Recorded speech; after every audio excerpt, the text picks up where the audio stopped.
Donc, comme vous le savez, on était tout à l'heure en réunion. On peut rencontrer les acteurs qui s'activent quand même dans la Kankourang. Mais également, juste de rappeler les mesures qu'on avait arrêtées l'année dernière, mais également voir les difficultés rencontrées en cours de l'exécution de ces mesures-là.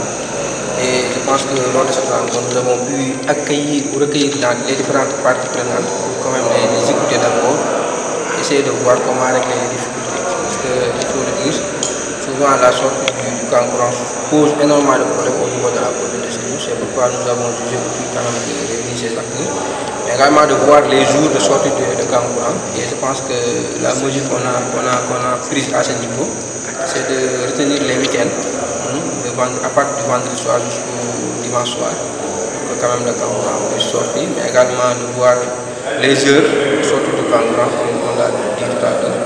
Également de voir les différents responsables qui s'activent quand même dans ce Kankourang-là.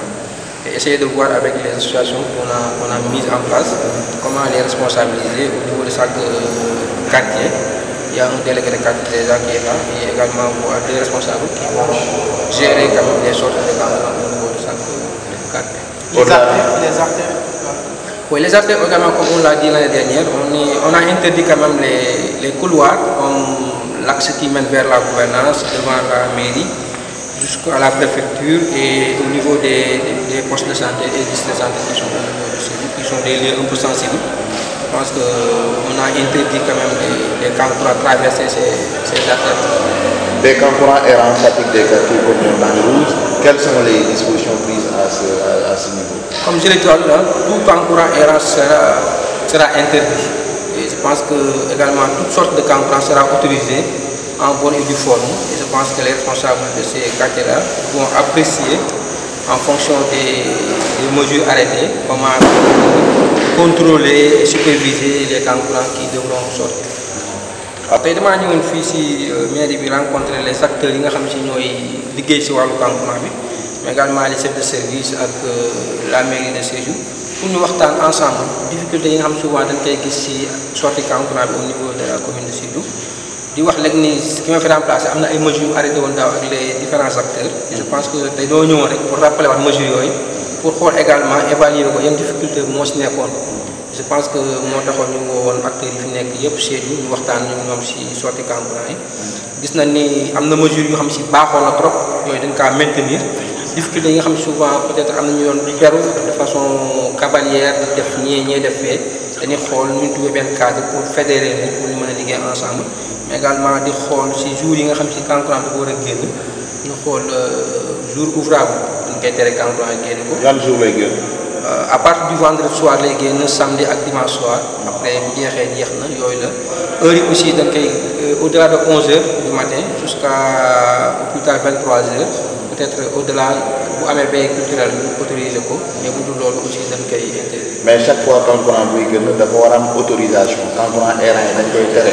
En effet c'est ça parce que boo xoolee souvent day am Kankourang yoo xam dañuy génn amuñu autorisation amuñu dara dañuy jékki-jékki rek gis leen ci mbedd yi ñuy dàq nit ñi alors que yooyu dañ koy interdire léegi Kankourang buy génn au niveau de chaque quartier da am benn ku ñu fay responsabiliser kooku moom mooy ñëw déposer demande bi mu am visa association yi nga xam ne ñoo yëngatu ci wàllu Kankourang bi ñu xool ak waa police ñu leen mën a encadrer léegi nag responsable bi nekk ci quartier bi moom mooy assumer lépp luy xew ci Kankourang bi génn parce que Kankourang mooy génn. Donc, bu ko defee je pense que dina am une gestion collégiale mais également concertée et consensuelle autour de. am na ay barab aussi yoo xamante ni Kankourang bi war ko taxaw. waaw comme ni nga ko waxee woon daaw également li romb buntu gouvernance buntu mairie ak préfecture ak aussi district de santé ak poste de santé yi nekk Sédhiou yooyu dañ teel Kankourang di ko traversé parce que on sait jamais mais également surtout les structures de santé souvent ay urgence mën naa am donc bu Kankourang ça peut perturber les travailleurs moo tax ñu interdit si seen couloir yooyu ak artères yooyu pour que Kankourang yi di ko jël. ban appel ngay lancé organisation yi nga xamante ni ñoom ñooy yëngu ci wàllum Kankourang ci respect recommandation yooyu. comme ni ma ko waxee sànq je pense que ñëw foofu pour débat pour waxtaan mais doo ñëwoon pour jël ay mesures et je pense que ñëpp d'accord nañ si loolu léegi dama leen di ñaax rek encore une fois ñu gën a waxtaan parce que aussi nit bu ñu seetee dara il faut que ñuy waxtaan seen biir pour que l'autorité administrative ñëw accompagner leen ak la mairie ñu xool ñu mën a appuyer parce que bu fekkee Kankourang dafa nekk un patrimoine culturel classé par l'UNESCO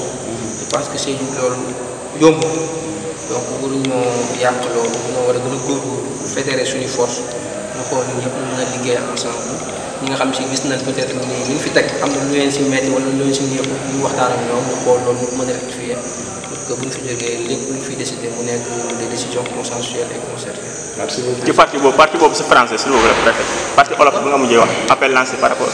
Voilà, sur les recommandations. Sur les recommandations. Ouais, comme je l'ai dit tout à l'heure, je pense que j'ai invité l'ensemble des acteurs quand même à travailler de concert pour qu'on puisse trouver un cadre fédérateur qui va nous servir quand même de guide ou de boussole pour pouvoir travailler avec l'ensemble des acteurs. Et je pense que c'est le plus important. Parce que, comme on dit, le Kankourang constitue à l'heure actuelle un patrimoine classé par l'UNESCO. Je pense que c'est important également de préserver ce patrimoine-là, de ne pas ternir l'image du Kankourang. Je pense que c'est important pour moi d'inviter ces acteurs-là à travailler, à laisser à côté nos égos et tout, pour qu'on puisse travailler pour faire vivre quand même la communauté durant les grandes vacances, mais également travailler avec l'ensemble des acteurs qui sont là, mais également éviter tout désagrément qui pourrait être occasionné par ces choses. Merci.